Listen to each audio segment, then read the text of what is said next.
Hello, fellow YouTubers. This is Greg coming at you from northern Indiana. And today I had my initial consultation with my surgeon, who is Dr. David Diaz at the St. Vincent Carmel Bariatric Center of Excellence in Carmel, Indiana. It was pretty much what I expected. I'd already been watching a lot of YouTube videos and all that, so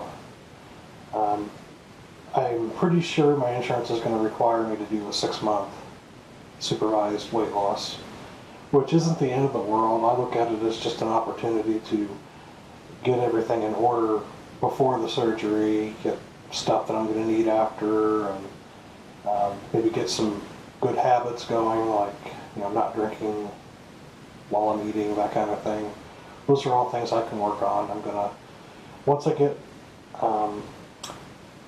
the letter from the insurance specialist at the hospital, what she's going to do, the way she explained it today, is she'll contact everybody's insurance, find out what their coverage is, so that we'll have an idea of what the cost is going to be for us as the patient. And also, she's going to mail each one of us a checklist of what our individual insurance requires us to do to get approved for weight loss surgery. Everybody's going to have to do the psychological evaluation. I don't know if that's different in other hospitals or bariatric centers, but I'm guessing it's the same. But once I get that list, then the next thing I'm going to do is contact their physician that they use for supervised weight loss. I love my family physician, my primary care physician. I love him to death. I've been going to him since I was in high school, which was 20 years ago, but I kind of want to do the supervised weight loss thing with someone who deals specifically with bariatric patients for obvious reasons. The psychological consult, my surgeon told me that I should probably wait, since I have to do the 6-month surgery, wait till about 3 months, and here's why. For most insurance plans, that psychological evaluation is only good for 1 year. So if I did it next week and for whatever reason things got delayed or something happened, then a year went by, I'd have to do it over again. So I'm going to follow his advice on that. Another thing I wanted to discuss is what type of surgery. A few years ago, I had started down the path of the lap band surgery, and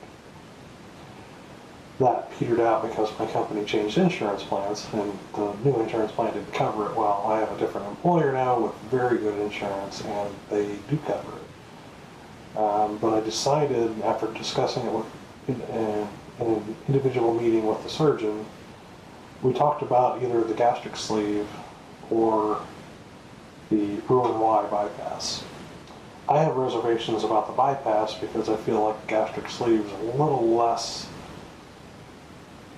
invasive, because yeah, you're removing part of your stomach, but you're leaving the small intestine intact, you're leaving all the valves intact, and the sphincters and all that stuff.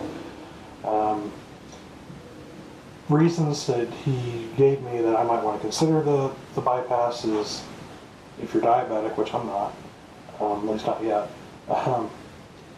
The other reason is severe GERD, gastroesophageal reflux. I do have issues with reflux and heartburn, but he agrees with my family doctor that that's probably mostly due to the excess weight and my diet.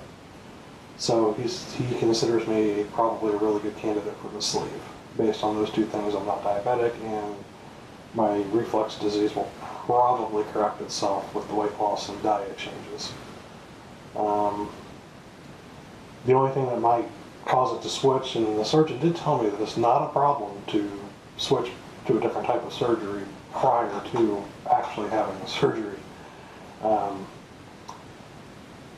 During pre-op testing, once I get through the 6-month supervised diet, if I have an upper endoscopy and they find out I have Barrett's esophagus or esophagitis or something like that, then you may want to reconsider at that point whether we do the sleeve versus the bypass. Because I haven't had an upper GI in at least 10 years, probably more like 15. But at that time, I was okay, but since my father passed away from esophageal cancer, I'm a little paranoid about what's going on in the esophagus, so if I have that done, which I may ask my primary care to send me to have an endoscopy done anyway, just so I know. If the surgeon doesn't order it, I may try to get one myself. Other things, he told me my sleep apnea, potentially I could be off of it with just 20% weight loss. I don't know, because if you watched my introductory video, you know I had a stroke about 10 years ago, and ever since then I've had a combination of obstructive sleep apnea, which is what most people have, where your airway actually becomes obstructed. But I also have central sleep apnea, which is basically my brain forgets to breathe for a short period of time. I have both. So while it may resolve obstruction, it will not resolve the central sleep apnea, which is hereditary. My grandfather was never overweight in his entire life, but he had times where he would stop breathing. Used to scare my grandmother to death, apparently, but that's here nor there. Well, I don't want to take up too much more time here on this particular video, but as things progress through the process, once I get the letter from the insurance person, who's really good, by the way, she really goes to bat for us and will pin them down on exactly what we need so that we aren't, you know, spending all of our time trying to talk to these insurance people or at our insurance company, because you know how that is. You don't always know the right questions to ask or that sort of thing, which she does. So once I have that, I'll do another video and talk about what my particular requirements are. Yours are probably going to be completely different. But, you know, one of the reasons I'm doing these videos is because I watched a lot of videos before I decided to go down this road, and it really helped me to feel more confident and feel better about what I was considering. And I feel like I want to contribute to that, and maybe I can add some things that other people haven't put in the videos or haven't thought of. Maybe I add something that helps you. One of the big ones, I'll throw this in here right now, my surgeon did explain to me why once your body reaches a certain point, it's almost impossible to get the weight off. Even with strong willpower and dieting and exercise, it just isn't going to work. And he explained why. Because our bodies have set points, and once you get past a certain point, it's like the point of no return. It doesn't matter how hard you try or how bad you want it, it's not going to happen.